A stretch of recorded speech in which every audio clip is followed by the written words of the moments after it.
ಪ್ರಧಾನಿ ದೇವೇಗೌಡರ ಪತ್ನಿ ಚೆನ್ನಮ್ಮ ಆರೋಗ್ಯ ಸ್ಥಿರ ಆಗಿದೆ.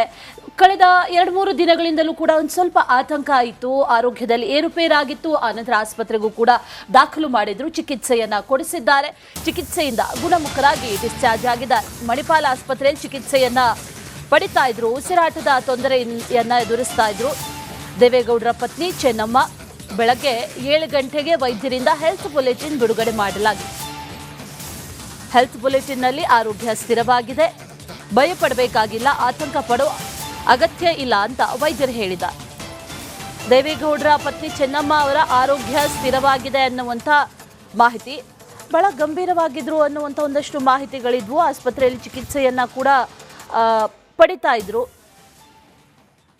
ಚಿಕಿತ್ಸೆಯನ್ನು ನೀಡ್ತಾ ಇದ್ದಾರೆ ವೈದ್ಯರು ಅನ್ನುವಂಥ ಮಾಹಿತಿ. ಆ ನಂತರದಲ್ಲಿ ನಿನ್ನೆ ಬೆಳಗ್ಗೆ 7 ಗಂಟೆಗೆ ಒಂದು ಹೆಲ್ತ್ ಬುಲೆಟಿನನ್ನು ಏನು ವೈದ್ಯರು ಬಿಡುಗಡೆ ಮಾಡಿದ್ರು. ಆ ಹೆಲ್ತ್ ಬುಲೆಟಿನಲ್ಲಿ ಆರೋಗ್ಯ ಸದ್ಯಕ್ಕೆ ಸ್ಥಿರವಾಗಿದೆ, ಯಾವುದೇ ರೀತಿಯ ಆತಂಕ ಪಡೋ ಅವಶ್ಯಕತೆ ಇಲ್ಲ ಅನ್ನುವಂಥದ್ದನ್ನು ಈಗಾಗಲೇ ವೈದ್ಯರು ಹೇಳಿದ್ದಾರೆ.